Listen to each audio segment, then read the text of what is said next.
Hey guys, and welcome back to episode number 4 of the Newcastle Jets in the EFL career mode. Just having a quick look at the ladder, which was suggested in the comments under one of my first videos that this is what I should do. So thank you so much for the suggestion. I really appreciate it. Moving on, we look at Oliver Boomel, the one to watch. Wasn't sure about this guy because he plays right wing, but he is 7-2 rated in game. That just makes he's just above average for this league. So you can play him out of position as a striker, and he's just a beast. The Cameroonian king, Newcastle's favourite son.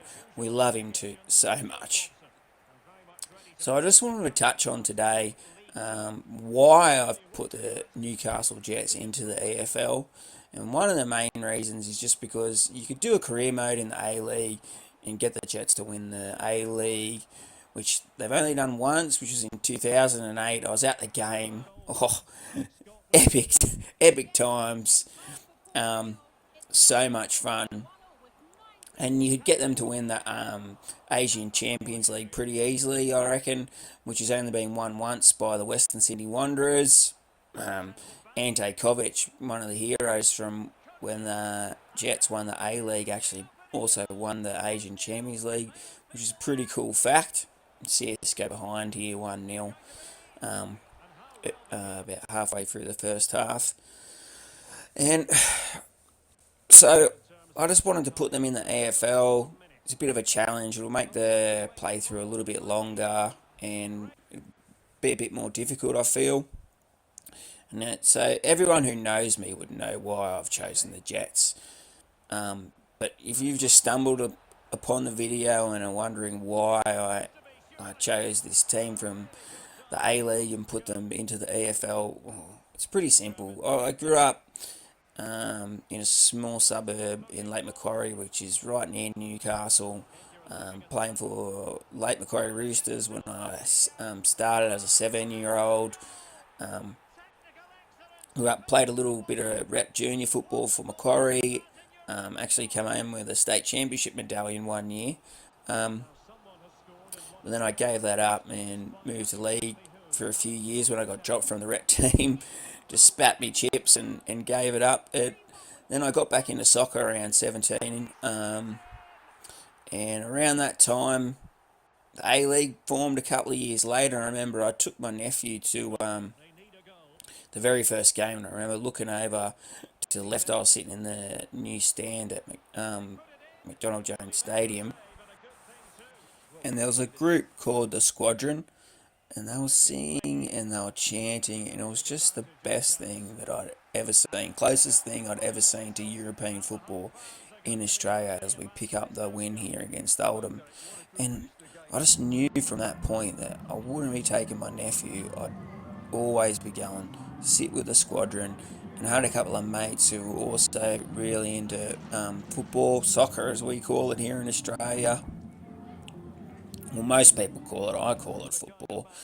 And, it was nothing more in my life I look forward to than going to the pub before games and watching the Jets play. So for me, to make career mode, my first career mode on YouTube, it was pretty obvious to make it as Newcastle Jets career mode.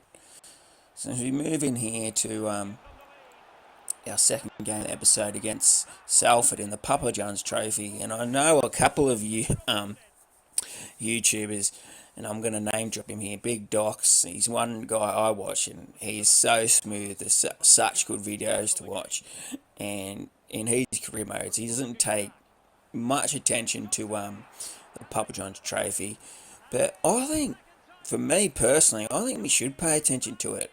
It's a trophy there for us to win. For those who don't know, the Papa John's Trophy is played.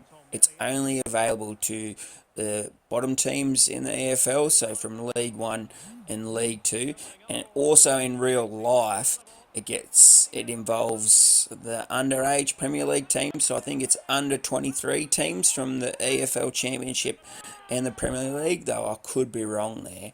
So it gets played midweek. It's a good opportunity for the lower league teams to get on TV. It's a good opportunity to see young talent from a club you support in the EPL or the Championship against mature age players.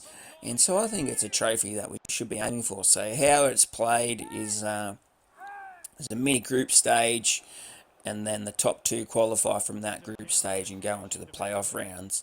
And here we finish off with I picked a pretty strong squad, had Noah James in goals, but unfortunately we were hoping to win that first game, because if you win that first game, you're basically short of going through to the next round, but unfortunately it finished in a draw, so we're going to have to pick a pretty strong squad for the next game as well. So then I'm just having a look at the monthly scouting report, and there wasn't really anyone worth putting into our youth academy, so I'll just leave them in the on the scout report, and we can check them out again later as the next month ticks over. And here I noticed there was a pre-game press conference available, so I'll try and go into those when I can. But I tell you what, I went into it with some trepidation, because they just started mentioning how we've been undefeated, 2 wins, 3 draws, and I just remember on old FIFAs, if you come up with a stat that if you're playing against a team with the worst offensive record, they will come out and they will minimum score 2 goals. Absolutely, no doubt about it. They will score 2 goals. And you can see here though, we get a few early chances and we don't take them. And spoilers, we end up getting punished. Now, you may have seen just before this game started, I was looking at one of my left backs, and I had noticed on his dynamic potential we had upgraded his defensive stat from medium to high, and now we've changed that. We've gone in and we're trying to upgrade his attacking stat from medium to high. So we want our left wing backs to get up and down the field. Hopefully they have a lot of stamina, so you can just abuse that, just get up and down the field and create havoc.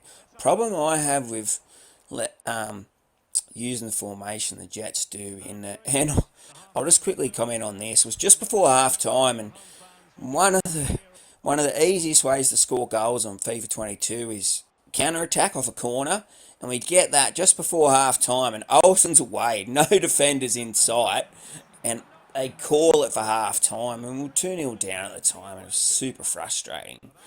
But yeah, what I was trying to say is, and it wouldn't be too hard for anyone who's really good at the game, but I find that left and right wing back defensively, they just stand out really wide, and they don't really do anything. Once the ball gets towards inside your box, they don't really do anything. So it's just a frustrating kind of. You just leave it to your stoppers then to try and stop everything, and it's just impossible. The other thing that I did notice is that I think our defence has been sitting too low, and so I will try and adjust that in the next episode, and I'll push us up the field, and I might try and also narrow the width defensively, and hopefully that will make a difference for the left and the right wing back when we're defending from the game. And hopefully we'll stop leaking so many goals. And we just see how important that result was there, losing to Colchester. They move into the top 3, and we're down at 11th.